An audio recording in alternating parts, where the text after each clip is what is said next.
Jesus.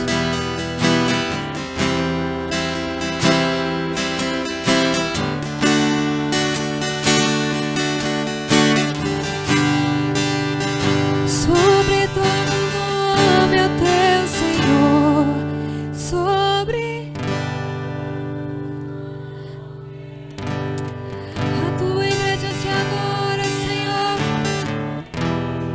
Digno, tu és digno, Senhor.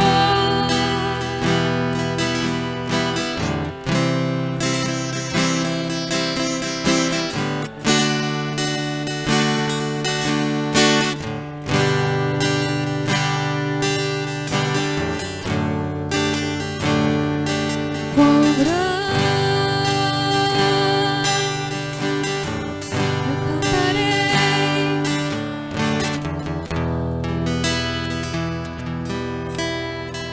e todos hão de ver.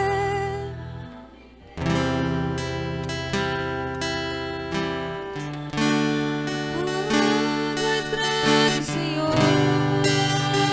Declare a grandeza desse Deus. Quão grande é o meu Deus. Cantarei, tu és grande, Senhor. E todos hão de ver. Quão grande é o nosso Deus.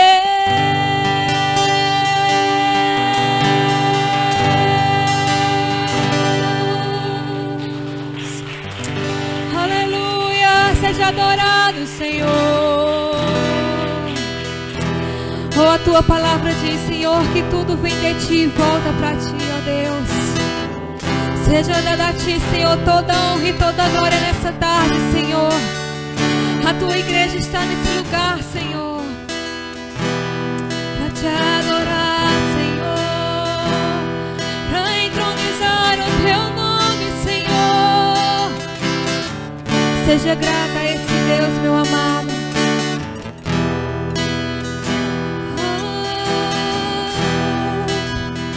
A Ele a glória.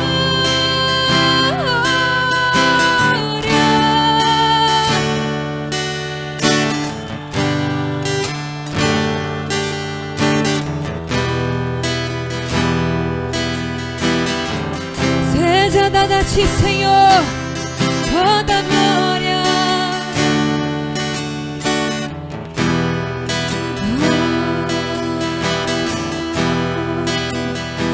A Ele a glória.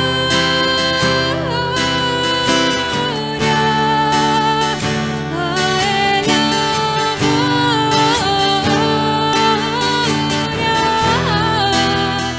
A Ele a glória.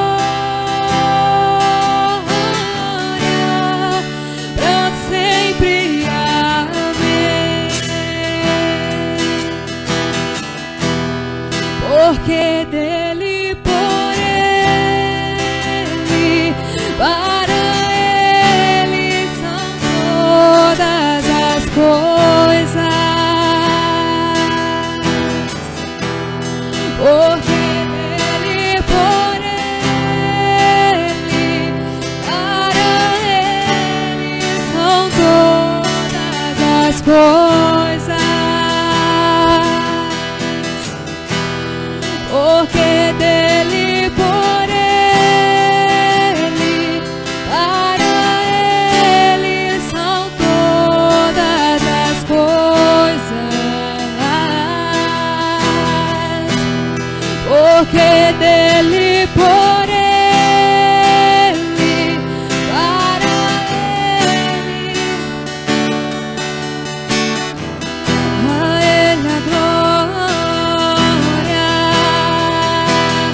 A Ele a glória.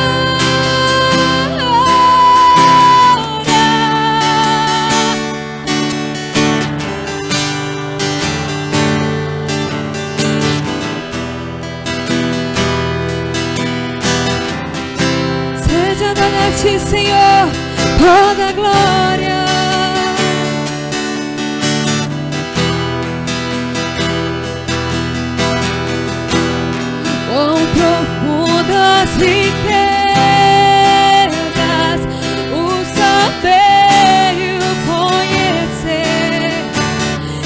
prazer-te, Senhor, na tua palavra, Senhor.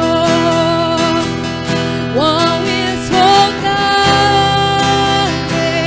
teus juízos e seus caminhos. Quão profundas riquezas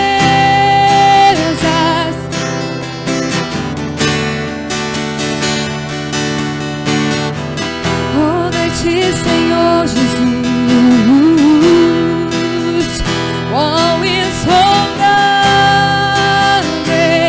teus juízos e seus caminhos. A Ele a glória, a Ele a glória.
Aplauda esse Deus que é grande e maravilhoso em nossas vidas.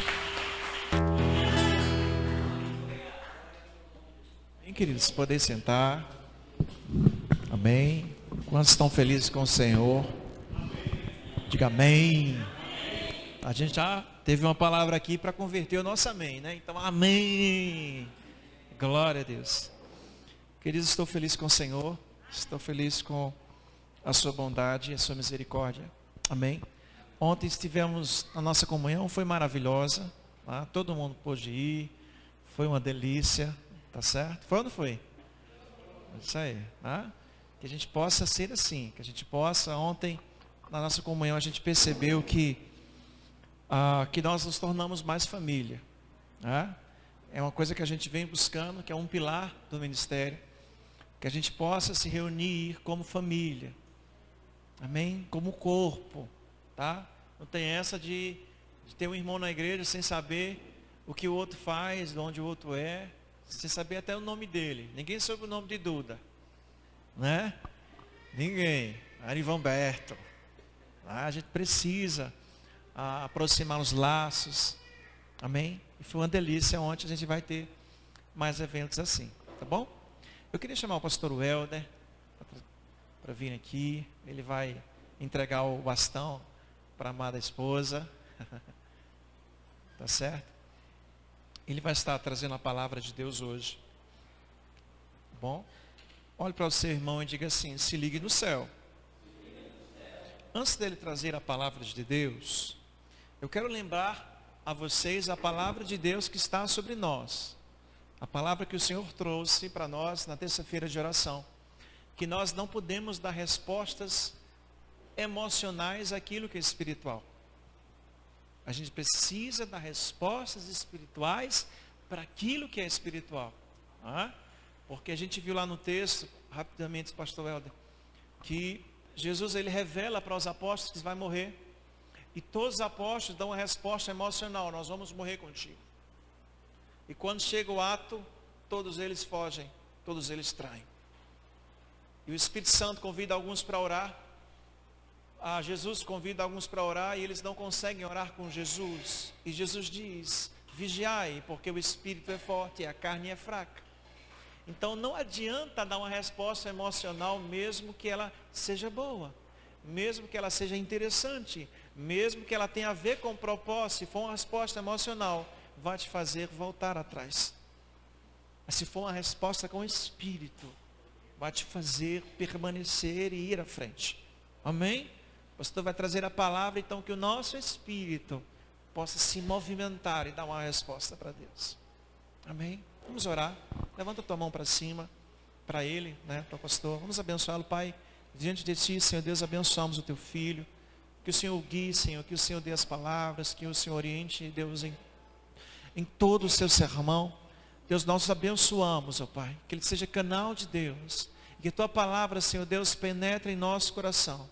Senhor, também abençoa a igreja, Senhor, que ela seja, que o coração das pessoas, que o espírito das pessoas esteja suscetível a ouvir a tua palavra, que ela penetre no coração, Senhor, e Deus, e traga o efeito que o Senhor quer que aconteça. E abençoa a vida da tua igreja em nome de Jesus. Amém. Glória a Deus. Meus irmãos, boa noite, a paz do Senhor. Enquanto eu vou fazendo aqui algumas considerações, abra a tua Bíblia no livro do profeta Isaías, capítulo 9. Nós vamos ler uma passagem bem conhecida, e eu não vou nem dizer que eu estou feliz, que eu estou alegre de estar pregando aqui, é bem clichê, né? É uma satisfação enorme para mim estar juntamente aqui com vocês. Pastor Pedro, pastor Andresa são amigos de longas datas. Já vivemos inúmeras aventuras para a glória de Deus juntos. Enfrentamos muita barreira, saltamos muitas muralhas. E poder ver o que Deus está fazendo aqui hoje, realmente nos traz uma satisfação imensa. Por cada vida que está aqui, alguns já são conhecidos, outros ainda não. Mas fazemos parte de um mesmo corpo. Então, louvado seja Deus por isso. Quem encontrou Isaías capítulo 9, diga amém. Amém. Glória a Deus. Amém. Diz assim a palavra do Senhor: mas a terra que foi angustiada não será entenebrecida. Ele envelheceu nos primeiros tempos a terra de Zebulon e a terra de Naphtali, mas nos últimos a enobreceu junto ao caminho do mar, além do Jordão, a Galileia dos gentios. O povo que andava em trevas viu uma grande luz, e sobre os que habitavam na região da sombra da morte resplandeceu a luz. Tu multiplicaste este povo e a alegria lhe aumentaste. Todos se alegrarão perante ti, como se alegraram na ceifa e como exultam quando se repartem os despojos. Porque tu quebrastes o jugo que pesava sobre ele, e a vara que lhe feria os ombros e o cetro do seu opressor, como no dia dos midianitas. Porque toda a armadura daqueles que pelejavam com ruído e as vestes que rolavam no sangue serão queimadas e servirão de pasto ao fogo. Porque um menino nos nasceu, um filho se nos deu, e o principado está sobre os seus ombros, e o seu nome será Maravilhoso Conselheiro, Deus Forte, Pai da Eternidade, Príncipe da Paz. No incremento deste principado e da paz não haverá fim sobre o trono de Davi e o seu reino, para o firmar e o fortificar em juízo e em justiça, desde agora e para sempre. o zelo do Senhor dos Exércitos fará isso. Amém? Meus irmãos, eu confesso que preparar o sermão para hoje não foi muito fácil. Tem dia que o pregador abre a Bíblia, ela está pequena demais. Tem dia que ele abre a Bíblia, ela está longa demais. E ele procura e nada de Deus falar, nada de Deus dar resposta. E essa semana foi uma batalha tremenda. E todas as vezes que eu tentava pegar na palavra, que eu tentava meditar na palavra, que eu tentava preparar um esboço, acho que o sono que caiu em Adão, lá no Jardim do Éden, repousava sobre mim. E eu digo, meu Deus, eu só leio e nada de preparar o esboço. Que o Senhor tenha misericórdia da minha vida para ir pregar domingo. Mas aí, como Deus é sempre soberano, e muitas vezes a gente quer ir no automático, porque a gente vai lá, usa as técnicas de interpretar texto, usa isso, usa aquilo para fazer um sermão bonitinho, aquela coisa toda. Deus pega, dá um apagão mesmo na gente, para que a gente possa ficar simplesmente na palma de suas mãos, para trazer aquilo que a igreja precisa. Eu creio que Deus é o dono do rebanho, que confiou sobre a vida do pastor Pedro e da pastora Andresa, e ele, conhecendo o coração de cada um, ele sabe o que quer falar para a igreja. A missão do pregador é simplesmente falar de Deus, na presença do povo de Deus, para o povo de Deus. E isso é uma responsabilidade grande, mas uma satisfação imensa. E o texto que nos foi confiado foi Isaías capítulo 9. É um texto que é conhecido como os títulos do Messias. Quando fala que ele será maravilhoso conselheiro, Deus forte, Pai da eternidade, príncipe da paz. Se pegasse só os títulos do Messias para a gente poder pregar hoje, seria um sermão daqueles. Seria um sermão que a gente talvez nem parasse. Se a gente fosse passando o microfone de pessoa em pessoa, para a gente falar só em cima dos títulos do Messias, dos títulos que são dados a ele aqui no capítulo 9 de Isaías, eu acredito que a gente entraria vigília, a gente nem ia trabalhar a segunda, e aí então a gente dava uma pausa e voltava a falar no culto da semana, no outro culto, porque a gente teria uma infinidade de coisas para falar. Mas o contexto em si, ele traz algumas verdades que se aplicam a nós nos dias de hoje, e que nós como igreja temos que estar com os ouvidos atentos, para andarmos alinhados com a palavra do Senhor. Quando nós começamos a ler o capítulo 9, no primeiro versículo tem um mais, né? Mas a terra que foi angustiada, em algumas versões vai dizer isso, em outras versões vai dizer a terra que foi assolada. E nós precisamos entender o que vem antes desses versículos, para que a gente possa ter uma compreensão melhor daquilo que Deus está falando com o seu povo. Se você voltar antes, no capítulo 8, versículo 19, você vai ver que o povo de Israel estava consultando os espíritos. O povo de Israel estava consultando necromancia para saber sobre o seu futuro, para encontrar paz. E Deus vai trazer ali uma orientação para eles. No versículo 18, Deus vai dizer, quando vos disserem, consultai os que têm espíritos familiares e os adivinhos, que chileiram, chileiam, na verdade, e murmuram entre os dentes, não recorrerá um povo ao seu Deus? A favor dos vivos, irão fazer pergunta aos mortos? E no versículo 20, Deus vai afirmar, não é isso. Vocês devem procurar a lei do Senhor. Vocês devem procurar a palavra do Senhor. E Deus soberanamente vai dizer, olha, se esses espíritos, tudo que eles falam não estiver alinhado com a minha palavra, pode ter certeza que não foi eu quem os enviei. O povo estava tão cego, o povo estava vivendo de uma forma tão embolada, que eles estavam consultando os espíritos, achando que os espíritos poderiam trazer paz para o seu futuro, poderia trazer notícias boas do futuro de cada um deles. E Deus vai dizer o seguinte, olha, nenhum espírito pode falar do futuro do homem. Nenhum espírito que já se foi, esses espíritos não fazem parte de mim, não fui eu quem os enviei, porque eles não falam a verdade. Na verdade, vocês devem consultar a minha lei, vocês devem consultar a palavra, a minha palavra, e aqui já dá para a gente pegar um gancho, porque tudo que nós precisamos como povo de Deus, como ser humano, como seres individuais, está na palavra. Tudo que nós precisamos, nós temos auxílio, nós temos socorro para cada dia de angústia, nós temos salvação, nós temos alívio para a nossa alma, nós temos a garantia de que o nosso futuro será de paz, se andarmos alinhados com a palavra do Senhor. E é por isso que ele diz: recorram à minha palavra. Não é a palavra do pastor Welder, não é a palavra de um possível anjo que vai aparecer na esquina, porque é bem provável que Satanás possa se transfigurar em um anjo de luz e trazer mentiras ao coração do ser humano. Mas Deus diz: olhem para a minha palavra. Amém? E então Deus diz: olha, se vocês não consultarem a minha palavra, se vocês derem ouvido a esses espíritos, no versículo 20 ele vai dizer: se eles não falarem segundo a minha palavra, nunca verão a alva.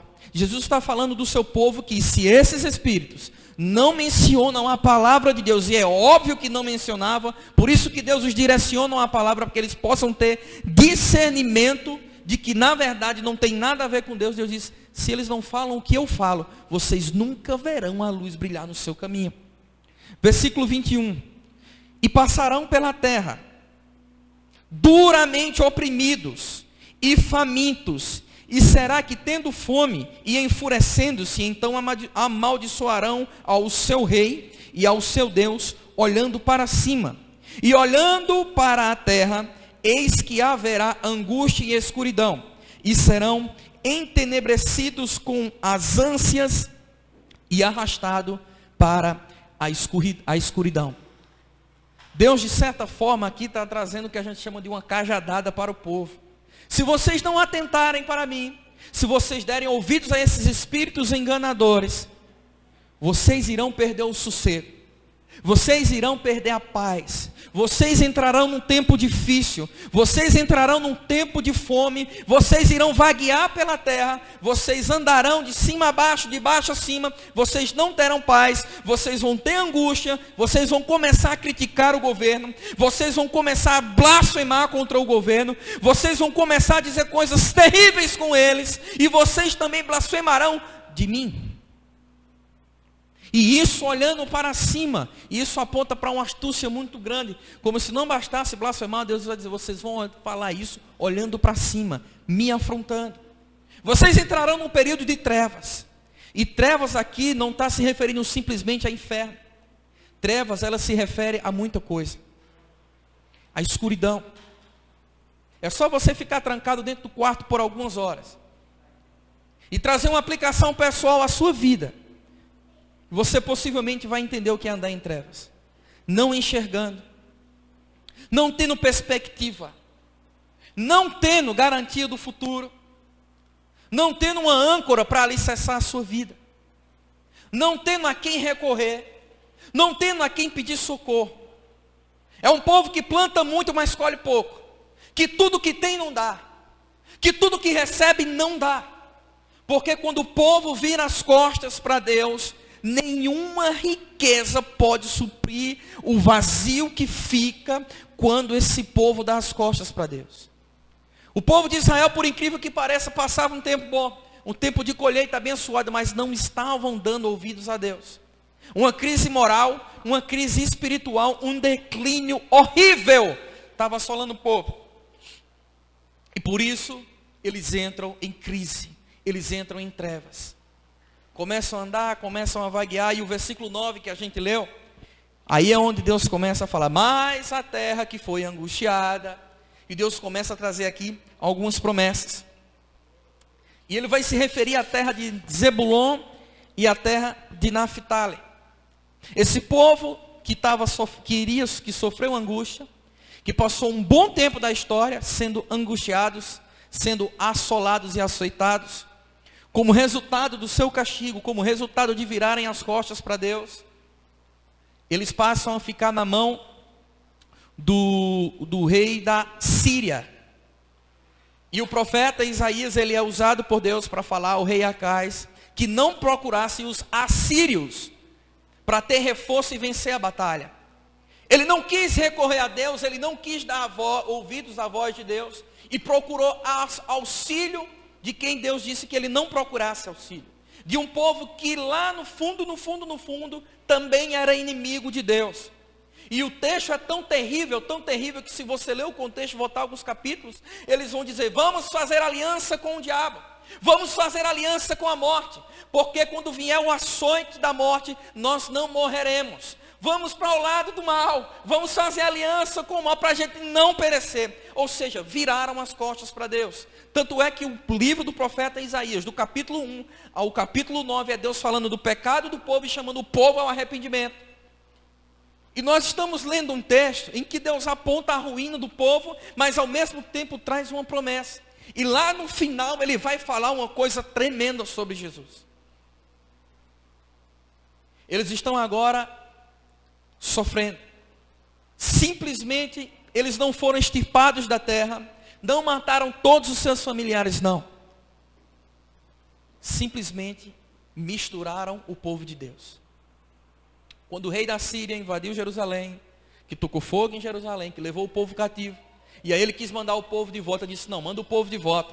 Mas as tribos de Zebulon e Naftali, quando eles iam para a batalha, quando eles iam para a guerra, eram as tribos que possivelmente mais se destacassem, porque eram homens valentes, eram homens habilidosos em guerra. E para que esse povo não se fortificasse de novo, o rei da Síria manda misturar o povo.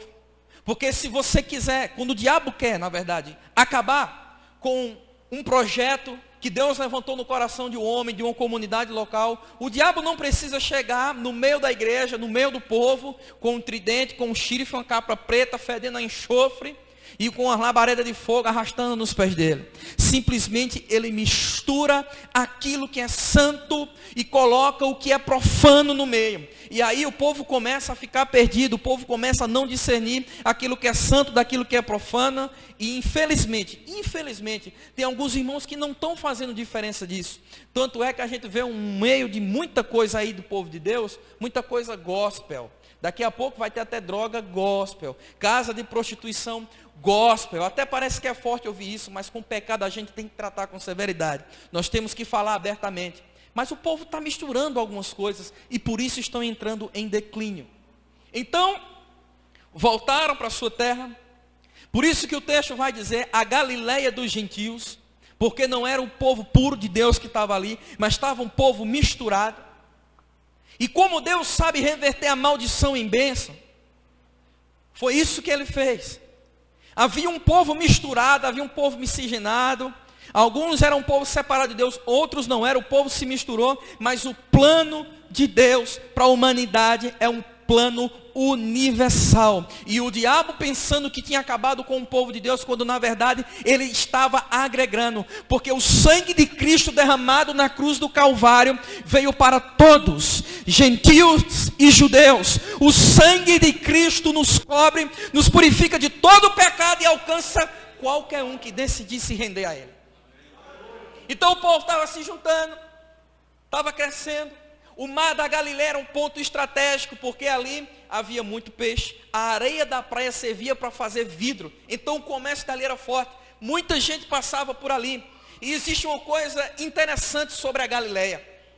É que quando algumas pessoas estavam fugindo, possivelmente muitos criminosos se refugiavam na Galileia. Quando algumas nações vizinhas eram derrotadas, e eles queriam fugir para algum canto, muitos deles fugiam para a Galileia. Por isso que em uma das passagens vai dizer: você sabe que não se levanta profeta na Galileia? Ninguém acreditava na Galileia.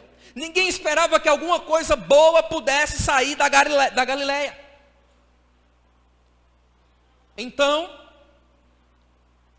Deus resolve pegar a Galileia, as terras de Zebulon e Naftali, e fazer uma coisa linda e extraordinária.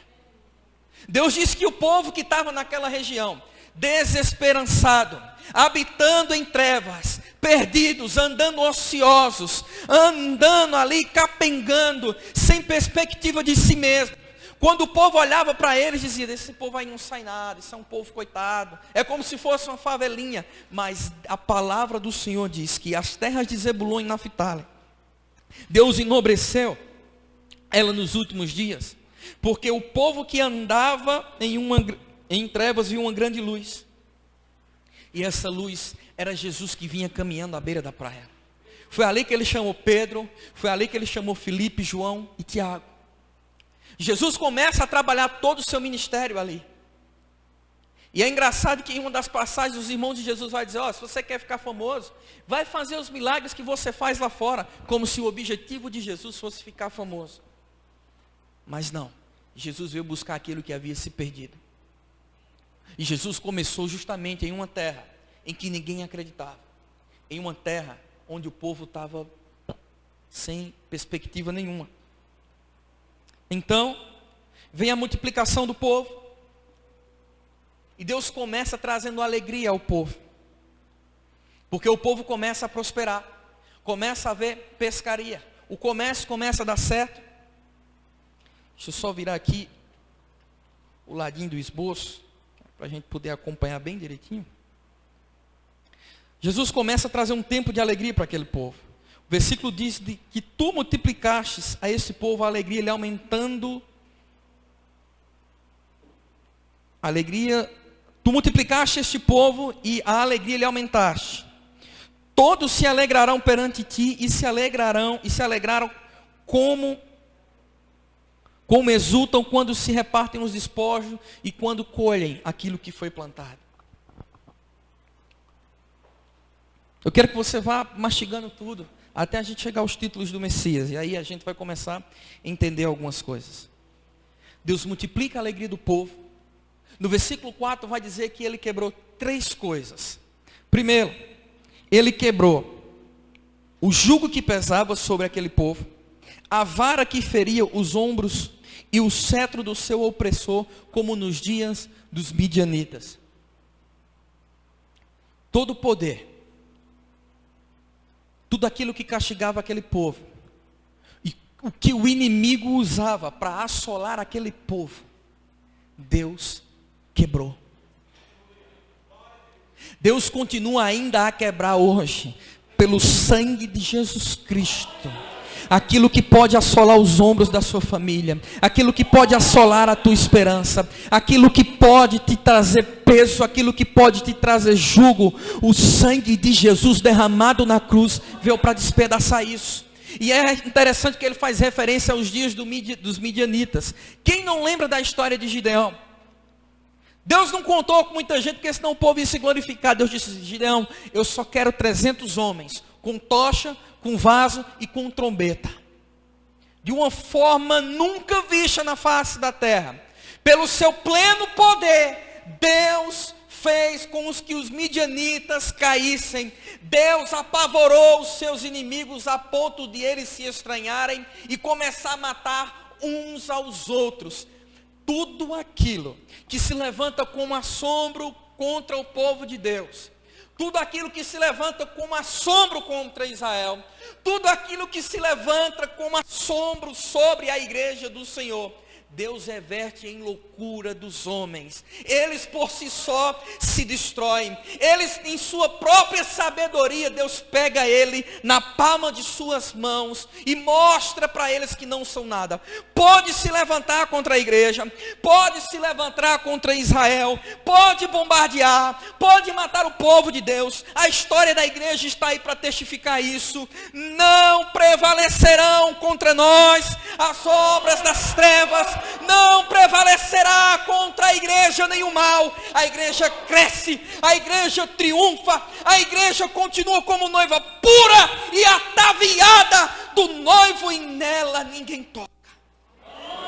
Ninguém para a igreja, ninguém para Israel. Israel é um pedacinho de terra tão pequeno. Aí o povo manda bombardeio, aí o povo manda drone com bomba, aí o povo manda tudo, faz reunião para derrubar Israel, mas não derruba Israel, porque Israel tem dono. O povo se levanta para perseguir a igreja, se levanta Estado Islâmico, se levanta líder aqui e ali, diz: nós vamos acabar com o cristianismo. Pois bem, pode derramar o nosso sangue, somos como trigo, se morremos outros viverão, para a glória do nome do Senhor Jesus.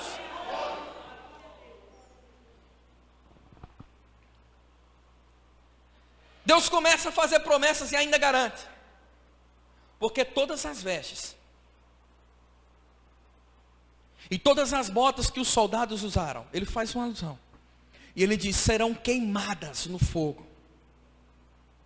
Em outras palavras, Deus está dizendo, tudo aquilo que te traz lembrança do que foi destruído na tua vida, tudo aquilo que faz vocês lembrarem, se angustiarem das derrotas que vocês tiveram, eu vou extirpar, eu vou acabar. Essa é a ideia de mandar essas coisas para o fogo, porque no final, lá em Apocalipse também diz isso, que tudo será purificado pelo fogo, tudo será totalmente destruído. Talvez você ainda não tenha entendido, deixa eu começar aqui, já entrar na aplicação da mensagem. Você pega tudo aquilo que te feriu até mesmo antes de você entregar a sua vida a Cristo. E talvez que tem coisas que até hoje mexem com o teu coração. Isso não quer dizer que você não se converteu. Isso não quer dizer que você não é nova criatura. Isso não quer dizer que o Espírito Santo de Deus não habita em você. Não, não é isso. É porque o ser humano em si, ele nunca vai se esquecer daquilo que lhe aconteceu. Desde o período que uma criança está no ventre materno, tudo que acontece com ela é armazenado no seu cérebro. Por isso que quando uma mãe se irrita, a criança se agita no ventre. Por isso quando uma mãe se entristece, a criança sente. Quando a mãe se alegra, a criança sente. Quando a mãe sente prazer se alimentando de alguma coisa, a criança sente. Nós temos o reflexo disso lá em casa. Meu filho é doido por abacate por causa da mãe. Porque aí na gravidez, meu filho tomou tanta vitamina de abacate, tanta vitamina de abacate. E foi aqui nessa casa que a Zaf desencadeou para o abacate. Tomou todo o copo de vitamina dela que o pastor Biro fez. Então a criança, ela sente e armazena. Então o ser humano, ele cresce e começa acumulando algumas coisas no seu cérebro. Essa semana eu conversava com uma pessoa, aconselhava e dizia, pastor, por que é tão difícil perdoar? Eu perdoei, mas não consigo esquecer. Eu digo, nunca vai esquecer. Nunca vai esquecer. Nós chamamos isso na psicologia de janelas killer, que são aquelas janelas que nos causam tristeza. Quando a gente lembra, magoa. A gente não tem como apagar elas. A única coisa que nós podemos fazer é trabalhar o nosso emocional e o nosso psicológico para construir imagens ao lado daquilo que nos fez mal, para trazermos um refresco, para trazermos um refrigério.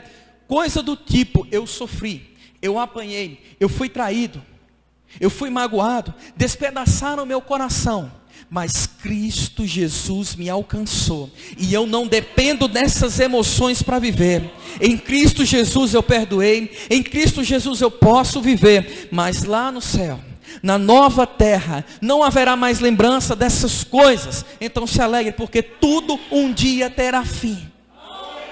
E é por isso que Deus diz, eu vou queimar tudo isso, tudo que traz lembrança, toda mancha de sangue, todas as botas que lhe pisaram, eu vou encerrar no fogo.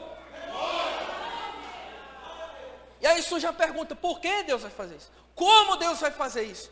E aí, é onde a gente começa a entrar na mensagem de hoje, que é o que eu quero falar sobre os títulos do Messias.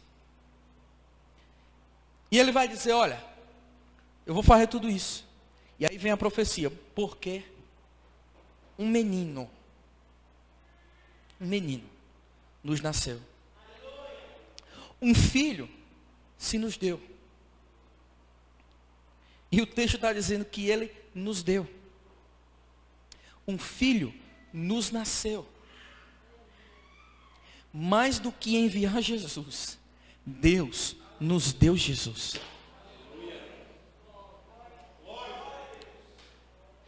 É como se Deus estivesse lá do alto dos céus, estendendo nas mãos poderosas e dizendo, vocês não merecem, mas está aqui. A minha graça manifesta. Está aqui aquele que vem para estabelecer um reino eterno. Está aqui aquele que vai enxugar dos olhos de vocês todas as lágrimas. E para que vocês possam perceber quem Ele é, Ele será chamado Maravilhoso Conselheiro. Deus forte, Pai da eternidade, Príncipe da paz. E tudo isso tem um significado. Quando a Bíblia se refere a Maravilhoso Conselheiro, se a gente for por interpretação fiel, ao pé da letra no hebraico, isso vai querer dizer, em outras palavras, que Deus é um estrategista militar infalível. Sabe todas as guerras que você enfrenta? Sabe todas as lutas que você enfrenta? Ele, como maravilhoso conselheiro, simplesmente quer dizer que não há problemas que ele não resolva.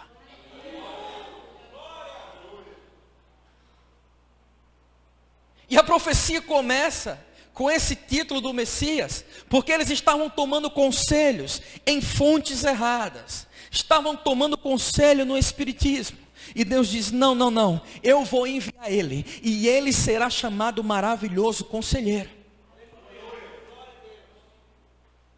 Todo o conselho que precisamos, Deus tem para nós. Nós temos usado o hábito de se consultar com tudo. Hoje em dia, na nossa era, a gente se consulta com o Google, com Wikipédia, a gente se consulta com o profeta, muita gente, não, né? Mas muita gente se consulta com o profeta que está lá do outro lado do Facebook, do outro lado do Instagram. Ai, pastor, o que é que eu faço? Ai, isso e aquilo. Meu irmão, me perdoe, tem muito homem de Deus, mas também tem muito homem que se diz ser de Deus e não é de Deus. Quando nós queremos vencer as nossas batalhas, as nossas guerras, muitas vezes, nós não teremos, com todo o recurso humano que a gente tem, com tudo que a gente tem, não teremos a estratégia correta para vencermos. E por que ele pode ser um maravilhoso conselheiro? Porque desde o início, ele estava com Deus. Ele é Deus. Ele é eterno. Ele é alfa e ômega. Ele é princípio e fim. Ele viu o teu ontem, vê o teu agora e vê o teu futuro. Por isso o seu próximo passo deve ser baseado no conselho do maravilhoso conselheiro. Você não vai errar se ele sussurrar ao teu ouvido e disser, vá para a esquerda, vá para a direita, porque quando ele fala com precisão, ele fala com certeza, e muitas vezes é até contrário, assim como foi com Gideão e os midianitas, não só vai contrário, mas Senhor, eu vou fazer isso, Senhor, é eu que tenho que pedir perdão, Senhor, é eu que tenho que renunciar, meu irmão. Se Deus está te aconselhando, faça. Seus olhos não são os olhos de Deus, os teus olhos não veem o que Deus vê. Você não tem a consciência que Deus tem, você não tem a presciência que Ele tem, você não tem a soberania que Ele tem. Ouça a sua voz, ouça a sua palavra e seja abençoado. Ele não vai errar, Ele não vai falhar, Ele não vai botar você em uma enrascada. Não se preocupe com o seu futuro, porque você tem a quem recorrer, você tem a quem buscar. A palavra do Senhor diz, vinde a mim todos vós, que estáis cansados e sobrecarregados, e eu vos aliviarei. Aprendei de mim que sou manso e humilde de coração. Lâmpada para os meus pés é a tua palavra, luz para o meu caminho. Escondi a tua palavra no meu coração para não pecar contra ti. Consultamos a Deus por sua palavra, consultamos a Deus por oração, e diferentemente do que muitos pensam, Deus continua falando hoje. Porque um conselheiro não se cala, um conselheiro não se acovarda. Ele é maravilhoso conselheiro, porque ele nos guia pelo caminho de maravilhas. Glória a Deus. Ele decide de forma certa. Você está entre isso ou aquilo. Não tome a decisão sem que Deus diga, é isso. Não tome a decisão sem que Deus diga, é aquilo. Porque Ele toma uma decisão certa. Todo mundo fica abismado com a sabedoria de Salomão. Ai, o filho é meu, o filho é dela, aquela história toda não.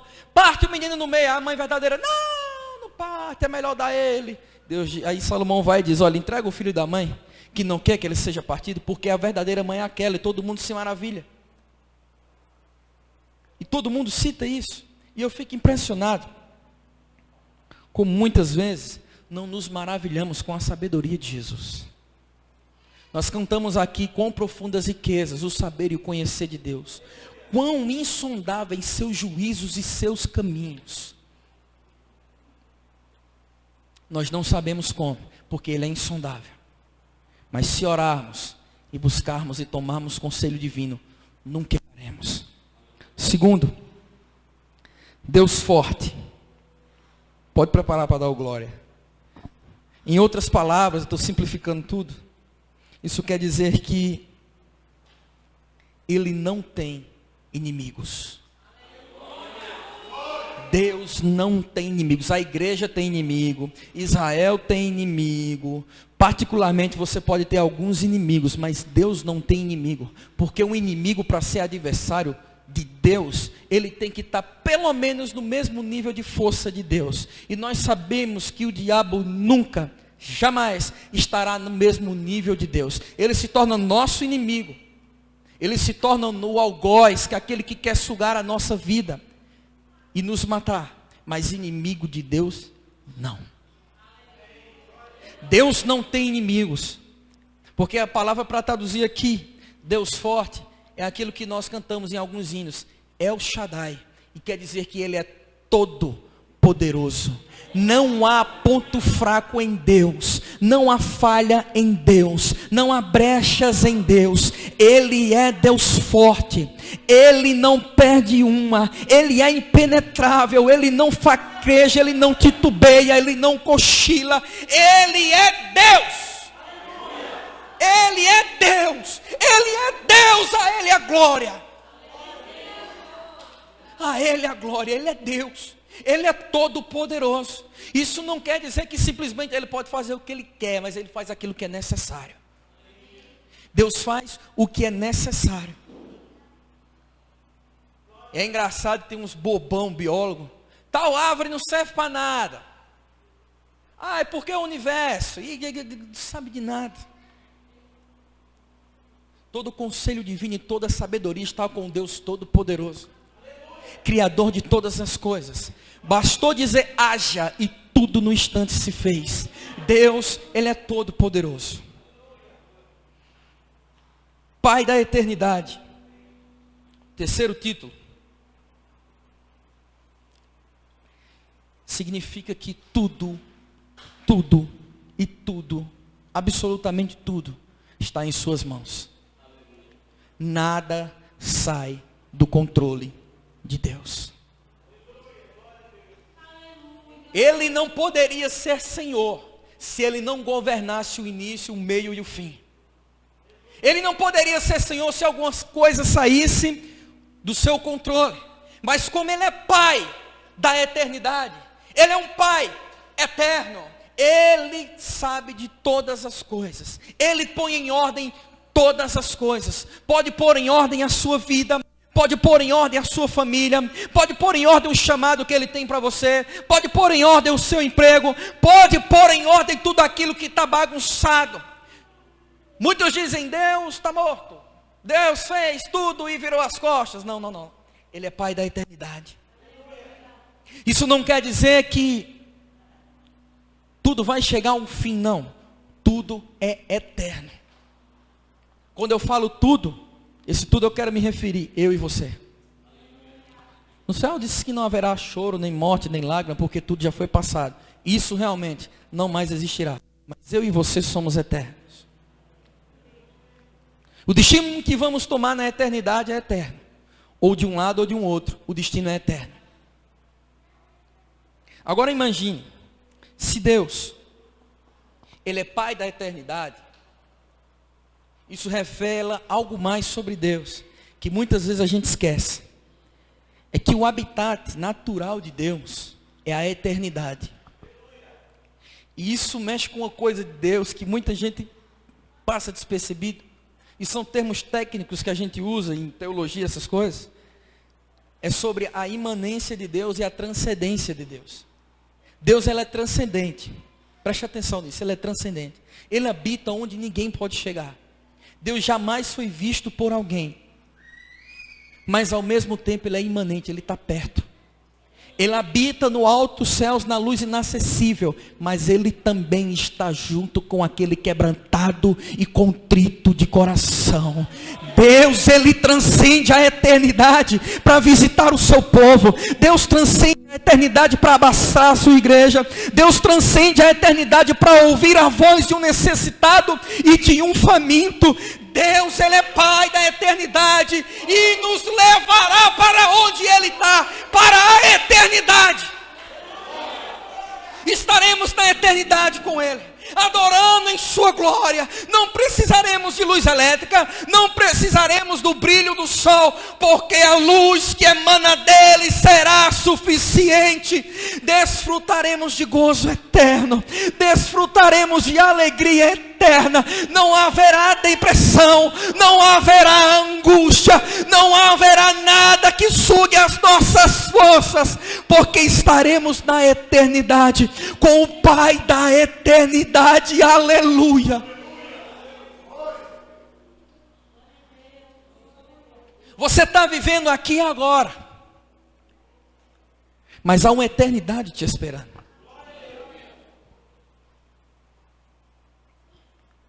E eu não sei porque Deus está me mandando parar e falar que se você está pensando em parar,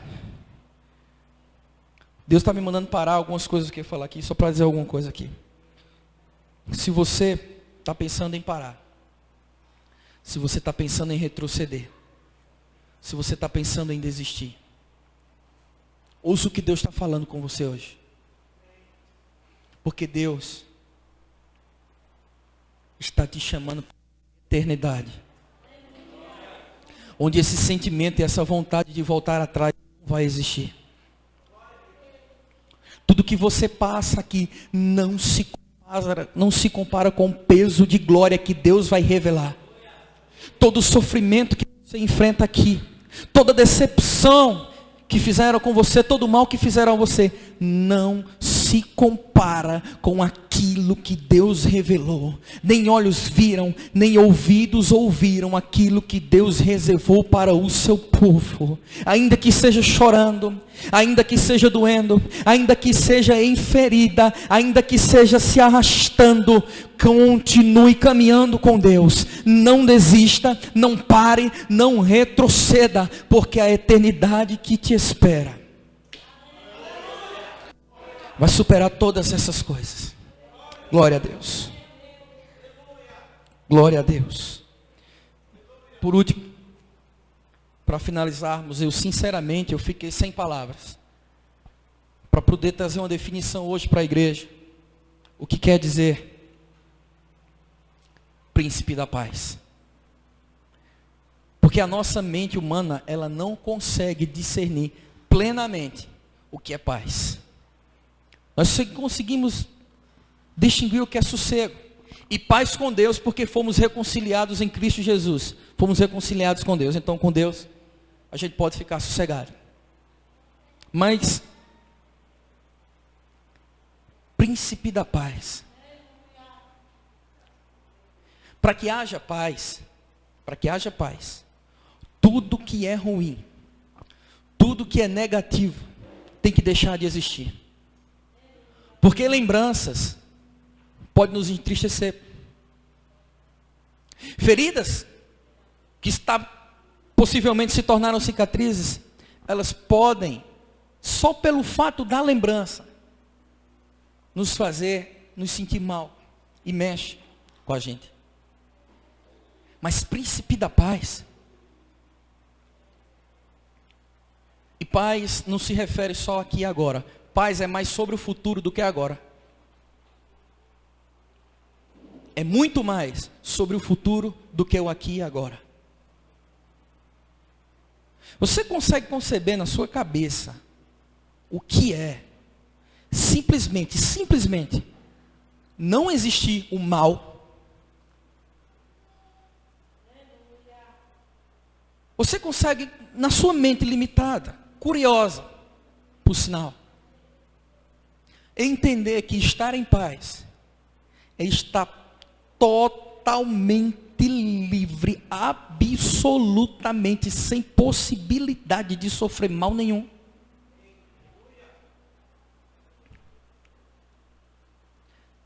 Absolutamente sem risco mínimo de você dizer assim: acho que amanhã eu vou levar uma topada. falando numa linguagem que dá para entender melhor. Estar em paz é você estar livre para sempre.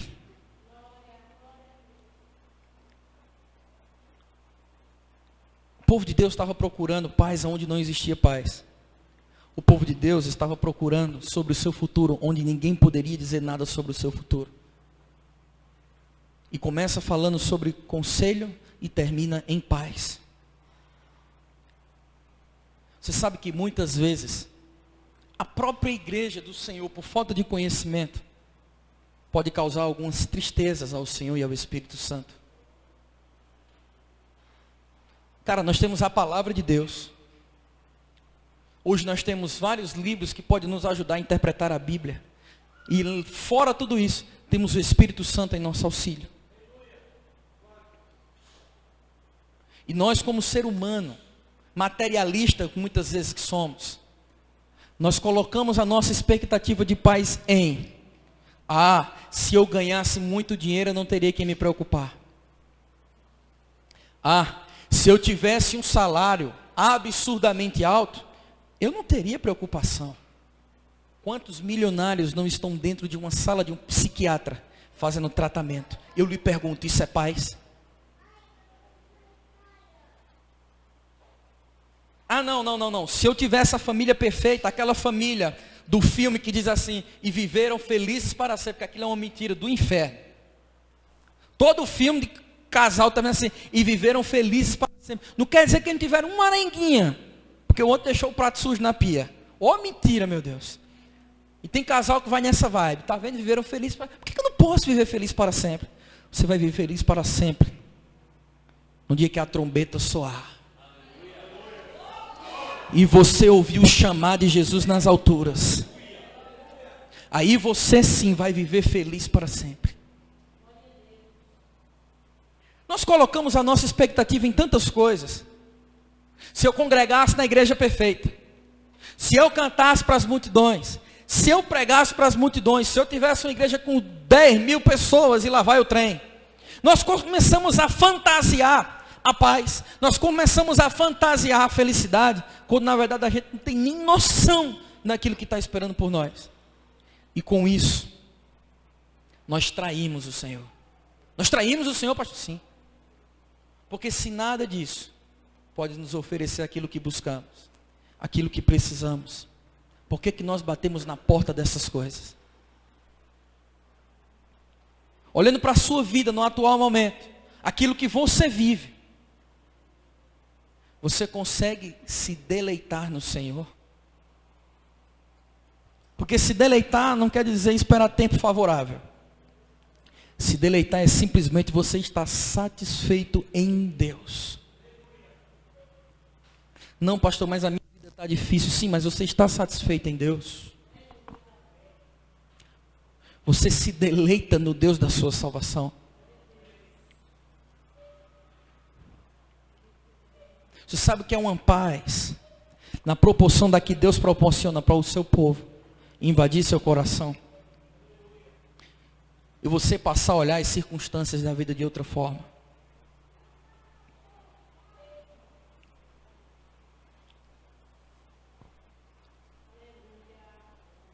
Pare para pensar em quantas esquinas da vida você foi procurar paz. Ou então, talvez no que até hoje o seu conceito de paz estava firmado. Eu quero paz. Aqui a gente vai ter sossego. Porque Jesus vai dizer que no mundo a gente vai ter muita aflição. Mas vamos ter bom ânimo, porque Ele venceu o mundo. E se Ele venceu, a gente venceu com Ele. Aqui é sossego. Nós abraçaremos uma paz plena. Você consegue calcular o que é que o texto está dizendo? Príncipe da paz. Só pode dar paz quem tem a paz na palma da mão. Quem tem a paz na palma das mãos e sobre o seu controle.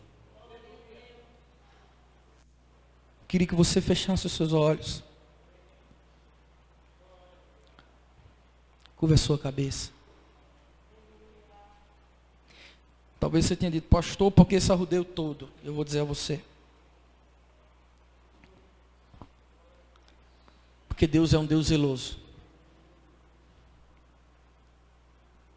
E se Deus está falando com você hoje, que Ele é maravilhoso conselheiro, que Ele é Deus forte, Pai da eternidade, príncipe da paz, Deus está simplesmente resumindo e dizendo, meu filho, minha filha, eu sou tudo que você precisa. Nada mais deve importar para você. Nada mais deve ser o centro do seu coração, que é tão vacilante. Nada mais deve ser o centro da tua consciência, da tua mente. Porque se é um conselho, se é uma direção que você precisa tomar, eu tenho, e eu não vou errar. Se você precisa de alguém que te proteja, de alguém que cuide de você, eu sou Deus forte, eu não perco uma batalha.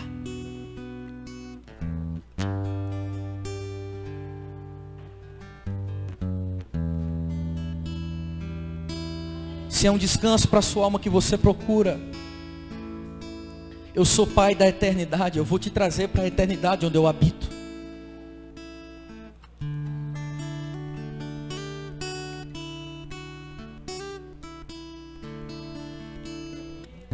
Não adianta você espernear e querer a paz do seu jeito, porque só eu tenho paz para te dar.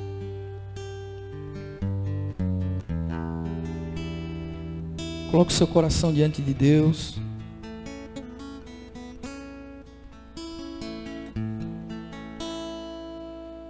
E ore ao Senhor. Apresente suas guerras a Deus. Apresente suas fraquezas a Deus. Suas limitações. Aquilo que tem te perturbado. Aquilo que rouba o teu sono, que muitas vezes é a causa de você fraquejar, de você levar a vida como se Ele não tivesse com você. O Espírito Santo de Deus, em Tua presença eu te peço,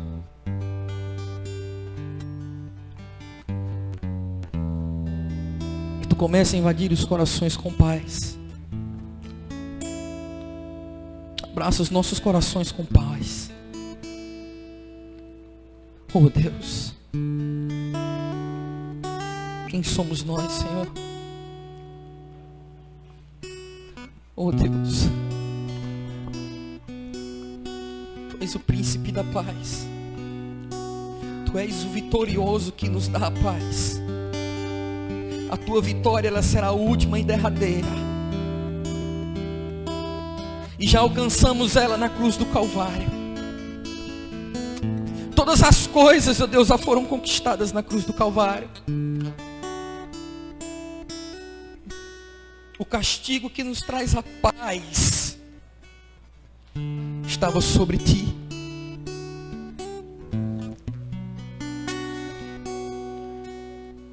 Espírito Santo de Deus, que a paz de Deus que excede todo entendimento, Senhor, aleluia, que a tua paz, Senhor, aquela que tomou meu coração nesse dia enquanto eu li a tua palavra, Senhor, aquela mesma presença, Senhor, ela possa trazer, Deus, segurança agora aos corações inseguros. Ela possa trazer certeza agora aos corações duvidosos. Abraça-nos, Senhor. Tu és soberano. Tu és grande. Tu és maravilhoso. Tu és incomparável. Essa paz que o mundo não pode dar. o Senhor nos dá.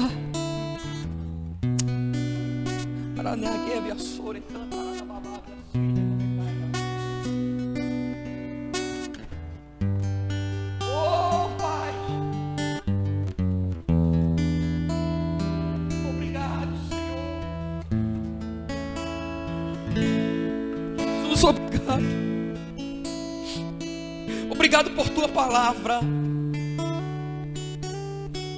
Obrigado, Senhor,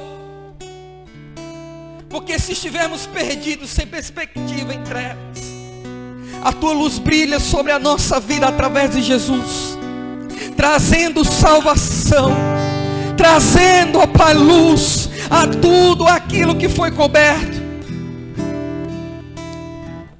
Oh, maravilhosa luz.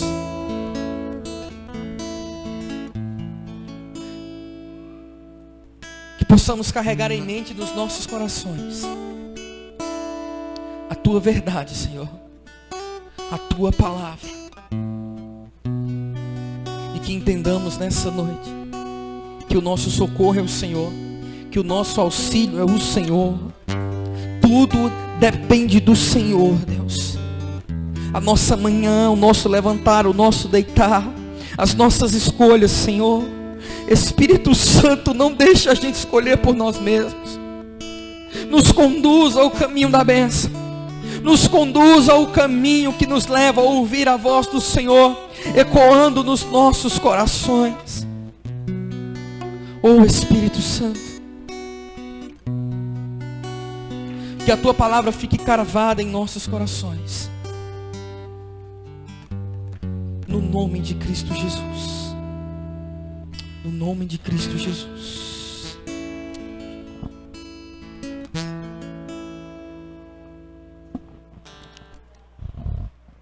Aplaudir ao Senhor. Glória a Deus. Amém. Aleluia. Você pode ficar de pé, em nome de Jesus. Diga assim para seu irmão: o cabeludo da Galileia, o filho de José, é o príncipe da paz, é o Pai da eternidade, Deus forte. Amém. Ele é o seu Deus. Glória a Deus. Amém. Você não se sente importante, não? Eu me sinto. Hã? Rapaz, coisa boa. Amém, gente. Que essa palavra possa ficar no nosso coração. Que cada detalhe da palavra, a começar da mistura, que nós não podemos se misturar com aquilo que não é de Deus, com o significado dos nomes messiânicos de Jesus, que nós possamos viver essa realidade, em nome de Jesus. Diga assim para o seu irmão: viva a realidade que o Senhor quer que você viva. Amém. Glória a Deus. Vamos louvar mais uma música, tá bom? Nós vamos nesse hino, você pode trazer a sua oferta e o seu dízimo ao Senhor, tá? Se for dízimo, você coloca no envelope, tá bom? Se for oferta, você levanta aqui e já pode colocar direto. Amém, gente? Mas ainda nesse clima de adoração, ainda nesse clima de reflexão, tá bom? Amém ou não amém? Amém. Então vamos orar ao Senhor. Levanta a tua mão para o céu. Pai, diante de ti, Senhor, eu estou para abençoar a tua igreja, Senhor Deus, para Deus ativá-la, Senhor Deus, na bênção que já é manifesta sobre o teu povo. Que eles consigam, Senhor Deus, acessar os desejos do teu povo, Pai. Que eles consigam acessar os seus sonhos. Pai, em nome de Jesus, abre a porta de emprego, Senhor. Abre a porta para as empresas. Abre a porta, Senhor Deus, para cada irmão aqui, Senhor. Que eles desfrutem da tua bênção, desfrutem da tua graça, em nome de Jesus. Amém? Glória a Deus. Você pode aplaudir o Senhor mais uma vez? Amém? Quero agradecer muito meu querido pastor Helder, a Poli, a Zafinho que acordou agora, para dar glória a Deus. Gisele, que está nos visitando hoje. Gisele, aquela buchudinha que está lá atrás, com seu filho lindo, tá bom? A Amandinha também está vindo hoje, né, Amanda? Tá certo, seja muito bem-vinda, em nome de Jesus, tá bom? Prepara a tua oferta, enquanto eu acho aqui a nota da música, tá bom? Glória a Deus. Vamos ver aqui, ó. Vamos cantar uma bem divertida, né? Bem alegre. Animar, para saber que esse povo, amém?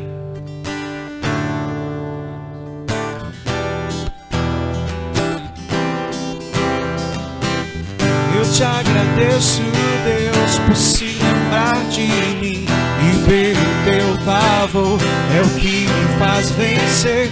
Eu vivo pela fé e não vacilo. Eu não paro, não zio. Eu sou de Deus, sou de Cristo. Você mudou a minha história e fez o que ninguém podia imaginar. Você acreditou, isso é tudo. Só vivo pra você, eu não sou do mundo, não. A glória, a força e o louvor a Deus. As minhas mãos é pra dizer que te pertenço, Deus.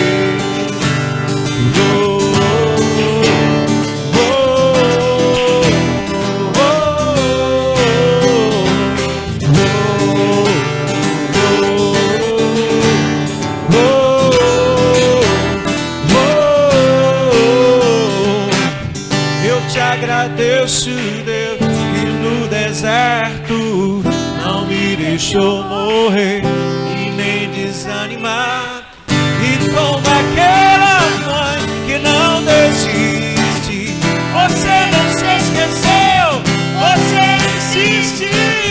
Você mudou a minha história e fez o que ninguém podia imaginar. Você acreditou, isso é tudo.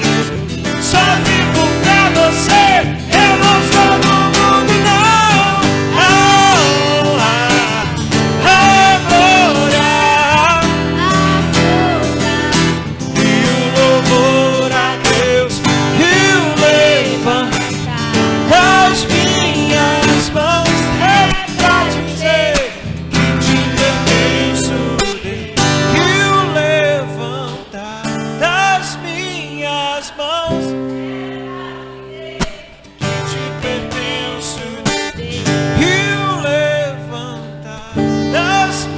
Forte agora. Que te pertence a glória, a força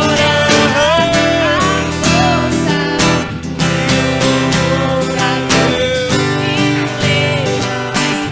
Das minhas mãos é pra dizer Que te pertence, Deus. Aplauda Jesus.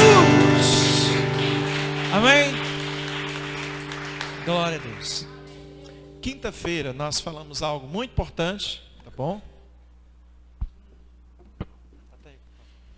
Que foi sobre que Deus não manda a gente ler a Bíblia. Deus manda a gente meditar na palavra de Deus. Então que a gente possa, ao voltar para as nossas casas, meditar em tudo que foi dito hoje. Tá bom? Diga assim para o seu irmão, meditar. Amém? Esse é o pulo do gato espiritual. Tá bom? Queria chamar o pastor Helder, a sua digníssima esposa Pauliana, o seu filho lindo. Amém? A gente vai orar por eles. Eu quero chamar a irmã Inácia para estar orando pela vida dos filhos de Deus. Eles estão precisando de direções, de respostas. Tá? Então a gente vai orar por eles agora. Tá bom? Vamos interceder pela vida desse casal, desse ministério, dessa família, para que eles possam voar na dimensão que Deus quer que ele voe. eles voem, tá bom? Vamos orar ao Senhor. Estenda as suas mãos. Na verdade, o pastor Welder já está sendo alvo de oração, não é, irmão Aricelmo? Vem cá, irmão Aricelmo. Na terça de oração só da pastor Welder. Colocar a mão sobre ele. Senhor nosso Deus e nosso Pai, pelo poder do nome de Jesus Cristo, nós somos gratos a Ti, Senhor, pela vida do pastor Welder, pela sua família, que está nesse lugar, Senhor, nesse dia, nessa hora, nesse tempo que o Senhor marcou, Pai, para vir nos abençoar e trazer, Pai, a Tua palavra, para, Senhor, essa igreja ouvir, Senhor, a Tua direção. E nós aqui agora, Pai, no só Espírito, por meio do Teu Filho Jesus Cristo, o Príncipe da Paz, o Deus forte, o Todo-Poderoso, pelo poder do Teu sangue, Jesus Cristo, nós oramos e intercedemos pela vida do pastor Welder, Deus. Venha, Pai, falar o seu coração. Meu Deus, venha trabalhar, Pai, nos seus caminhos. Só o Senhor sabe, aleluia, o que o Senhor tem preparado para a sua vida. Só o Senhor é quem o sustenta, é quem o fortalece. Eu sei que essa palavra de hoje, aleluia, vem sobre a sua vida, Pai, como uma espada, para neutralizar, Pai, todos os midianitas, Senhor. Meu Deus, para neutralizar todo o exército, Senhor, dos filisteus. Eu sei que nessa tarde, ele foi agraciado pela Tua palavra. Eu sei que nessa tarde, Pai, nesse início de noite, ele já recebeu de Tu, Senhor, aleluia, a vitamina necessária para o seu espírito. Meu Deus, que as mãos santas desta igreja, que estão sendo agora, Pai, levantadas em prol, em favor do Teu Filho, Senhor, glória a Deus, também sejam abençoadas por essas palavras. A Tua igreja já foi abençoada, já está decretada a vitória desta casa de oração, já está decretada, Pai, no reino do Espírito, a vitória do Teu Filho, Senhor, para a glória do Teu nome. Renova suas forças, renova, Pai, o seu coração, a sua mente, reveste ele, Pai, aleluia, com a Tua alegria, com a Tua paz, que ele saia daqui, Pai, um soldado totalmente, Senhor, vestido e armado com as Tuas armaduras, Deus. Assim nós oramos, em nome de Jesus Cristo, para a glória do nome do Pai, do Filho e do Espírito Santo. Amém. Que assim seja.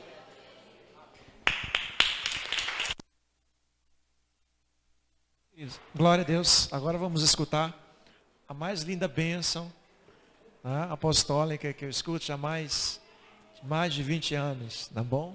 Glória a Deus. E tem me abençoado. Então, eu sou uma experiência aqui, ó. É de primeira. Amém, igreja. Que a graça do Senhor Jesus Cristo, a doce consolação do Espírito Santo esteja com todos, por maravilhoso, a igreja disse. Amém. Dê um abraço ao seu irmão.